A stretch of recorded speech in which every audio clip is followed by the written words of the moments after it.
नमस्कार किसान भाइयों, मैं सूर्यदेव फिर से हाजिर हूं आपके अपने चैनल एग्रीकल्चर गुरुजी में। किसान भाइयों, आज हम बात करेंगे गन्ने की फसल के अंदर दूसरे खाद के बारे में।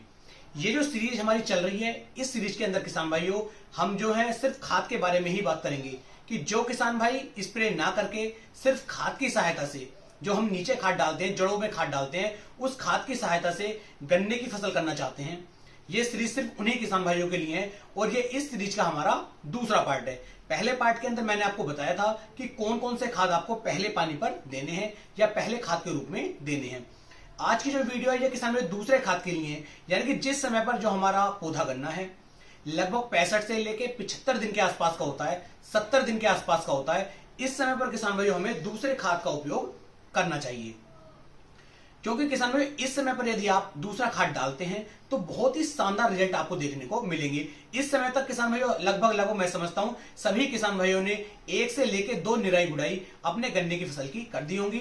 निराई गुड़ाई का बहुत बड़ा महत्व जो है किसान भाइयों हमारे गन्ने की फसल के अंदर देखा गया है। तो सबसे ज्यादा कोशिश आपको यह करनी है, खाद भले से आप 1 से 2 खाद कम दे दें, एक बार आप स्प्रे भी कम कर दें, लेकिन अपने गन्ने की फसल के अंदर एक तो किसान भाई जो खरपतवार होते हैं, जो घास हमारे गन्ने की फसल के अंदर उग के आती है, इन घासों को आपको नहीं उगने देना है। और यदि घास उग करके आ भी जाती है, खरपतवार उगकर आ भी जाते हैं, तो किसान भाइयों कोशिश करें कि स्प्रे के बिना ही वो जो खरपतवार है, जो घास है, वो हमारे खेत से खत्म हो जाए। क्योंकि जैसे ही हम कोई भी हर्बिसाइड दवा हो, चाहे वो सिंप्रा हो, मेट्रिबुंजन या कोई सी भी दवाई हो, जैसे ही हम उसका स्प्रे जो अपनी घास के ऊपर करते हैं गन्ने की फसल के अंदर, तो किसान भाई उसका कम से कम 25 से लेकर 30% असर हमारी फसल पे भी पड़ता है, गन्ने की फसल पे भी उसका असर पड़ता है।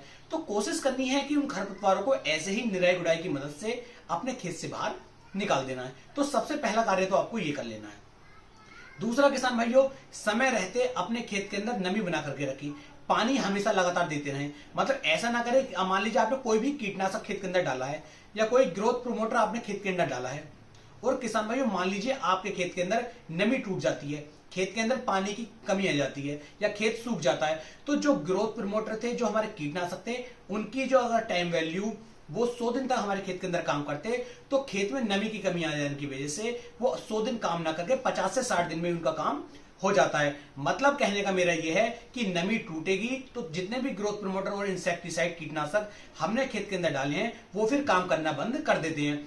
फिर वहां पर किसान भाइयों को ऐसा लगता है कि जो हमने कीटनाशक डाले या फिर जो ग्रोथ प्रमोटर डाले उन्होंने काम ही नहीं किया। तो वो तो किसान भाइयों काम करते हैं, लेकिन नमी टूटने की वजह से उनकी जो उम्र होती है वो उम्र उनकी कम हो जाती है।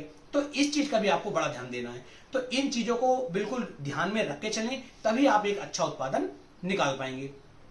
अगली बात मैं आपको बताऊं, इस समय पर जो है कीटों का अटैक ज्यादा देखने को मिल रहा है। बहुत सारे किसान भाइयों के मेरे पास कमेंट आ रहे हैं, कुछ किसान भाइयों के मेरे पास फोन भी आए, कुछ किसान भाई मिलने के लिए भी आए हैं कि वहां पर यह पता चल रहा है किसान भाइयों की जो टॉप बोरर है, टॉप बोरर की समस्या इस समय पर सबसे ज्यादा देखने को मिल रही है। चाहे तो वो हमारा पेड़ी गन्ना हो या फिर हमारा पौधा गन्ना हो। पौधा गन्ने के अंदर अभी कम है, वजह क्या है, क्योंकि बुआई के समय पर हमने कीटनाशक का उपयोग किया था, तो अभी पौधा गन्ने के अंदर नहीं है। लेकिन पेड़ी गन्ने के अंदर ज्यादा बड़ी समस्या जो है टॉप बोरर की देखने को मिल रही है। तो थोड़ा ये एक अलग टॉपिक हो गया है, इसके लिए हम अगली वीडियो बनाएंगे, यानी कि जो हमारी परसों की वीडियो आने वाली है वो पेड़ी गन्ने के अंदर हम टॉप बोरर से अपने गन्ने की फसल को कैसे बचाएंगे। उसके अंदर मैं आपको 2 से लेकर 3 टेक्निकल बताऊंगा।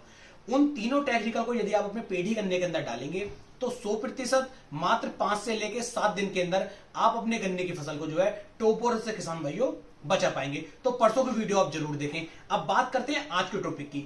आज का टॉपिक जो है वो किसान भाइयों हमारा है कि जब हमारा पौधा गन्ना 70 से 75 दिन के आसपास का हो जाता है तो हमें दूसरे खाद के रूप में कौन कौन से खाद डालने हैं, जिससे कि टिल्डिंग भी अच्छे से हो सके, कल्ले भी अच्छे से बन सके और गन्ने के ऊपर कोई रोग भी हमें देखने को ना मिले। तो किसान भाई इस वर्ष जो समस्या चल रही है वो समस्या ये है कि हमारे गन्ने की फसल के अंदर यदि हम एक टेक्निकल का उपयोग कर रहे हैं, किसी भी एक साल्ट का उपयोग कर रहे हैं, तो वो हमारी फसल को रोगों से नहीं बचा पा रही है। वजह क्या है, क्योंकि लगातार सभी किसान भाई 0-238 गन्ने की ज्यादातर बुआई हो रही है। लगभग 85% किसान जो है वो सिर्फ 0-238 गन्ने की ही बुआई कर रहे हैं। और कुछ किसान भाइयों ने 1-1, 2-2 जो वेरायटी है नई वाली उनकी पौध लगानी चालू की है, लेकिन ज्यादातर 85% में जो है किसान भाइयों के पास 0-238 गन्ना ही है। इस गन्ने के अंदर किसान भाइयों अब रोग जो है थोड़े ज्यादा देखने को मिल रहे हैं, चाहे वो फंगस हो हमारी और चाहे वो हमारे कीट हो, दोनों का अटैक जो है ज्यादातर देखने को मिल रहा है। तो आपको इस समय पर कोशिश ये करनी है कि कोई भी एक टेक्निकल ना डाले, क्योंकि एक टेक्निकल का खर्चा मान लीजिए अगर 300 रुपए 400 रुपए आता है और आपने वो टेक्निकल अपने खेत के अंदर डाल दिया, तो किसान भाई वो 4 से 5 दिन के अंदर रिजल्ट नहीं दे रहा है, रिजल्ट बहुत ही कम आ रहे हैं। तो कोशिश करनी है कोई भी 2 टेक्निकल आपको लेने हैं।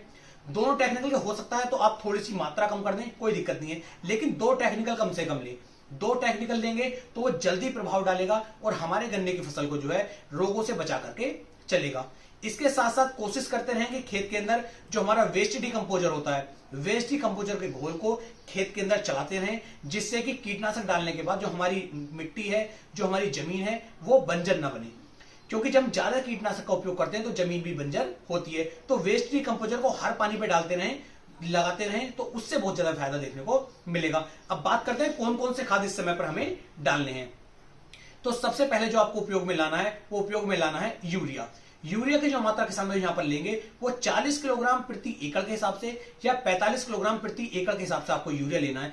इससे ज्यादा यूरिया बिल्कुल भी मत लेना, क्योंकि ज्यादा यूरिया लेने से किसान भाइयों टॉप बोरर की जो समस्या है वो ज्यादा देखने को आपको मिलेगी। यूरिया 45 की जगह 30 भी कर सकते हैं, उसके अंदर 20 किलोग्राम आप बालू रेत मिला लीजिए, क्योंकि किसान भाइयों की बात ये आती है कि इतने कम खाद में हम पूरे खेत के अंदर इससे छिड़काव नहीं कर सकते, तो आप बालू रेत उसके अंदर मिला सकते हैं।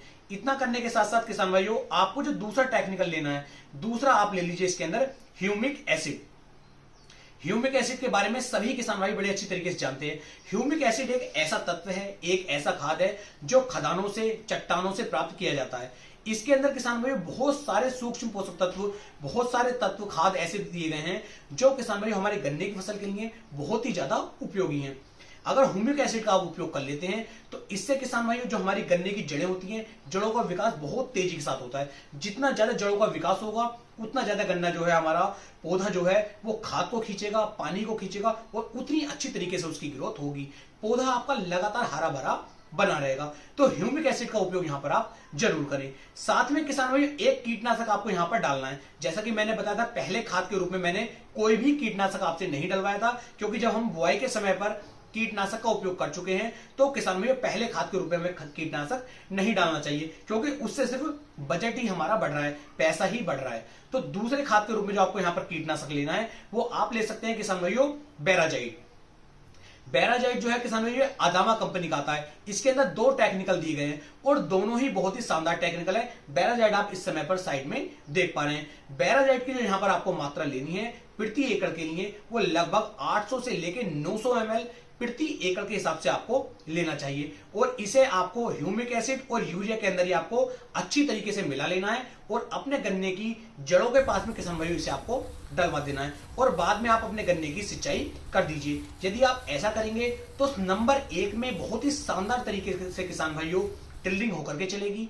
गन्ना आपका लास्ट तक बिल्कुल हरा भरा बना रहेगा। जैसा कि मेरी वीडियो में आप देखते हैं कि गन्ना शुरू से लेकर लास्ट तक बिल्कुल हरा भरा होकर चलता है। तो यही वजह है कि उसके अंदर समय रहते जिन चीजों की कमी हमारे फसल के अंदर आती है, मिट्टी के अंदर आती है, उन सभी चीजों को जो किसान भाइयों हम समय से डालते रहते हैं। तो वही तरीका मैं आपके साथ बता रहा हूं, आपको बता रहा हूं। तो इन चीजों को आप समय समय से यदि आप डालते रहेंगे तो बहुत ही बेहतरीन रिजल्ट किसान भाइयों आपको देखने को मिलेंगे। दूसरा, खेत की निराई गुड़ाई जरूर करें। कम से कम आपको ध्यान रखना है 3 बार तो कम से कम आपको अपने खेत की जुताई करवानी है और 3 बार ही आपको अपने खेत की निराई गुड़ाई करवानी है। चाहे कस्सी की सहायता से कर लीजिए, चाहे फावड़े की सहायता से कर लीजिए, लेकिन कम से कम 3 बार आपको करनी है।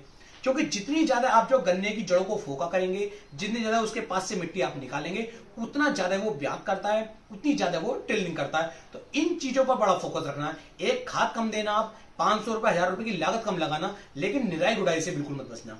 बहुत ही बेहतरीन परिणाम आपको देखने को मिलेंगे। उम्मीद है ये वीडियो आपको मेरी काफी पसंद आई होगी। यदि वीडियो पसंद आई हो तो वीडियो को ज्यादा से ज्यादा किसान भाइयों तक शेयर करें और अपने भाई के चैनल को सपोर्ट करें। फिर मिलेंगे एक नई वीडियो में, तब तक के लिए सभी प्यारे किसान भाइयों को जय हिंद, जय भारत, जय किसान, वंदे मातरम।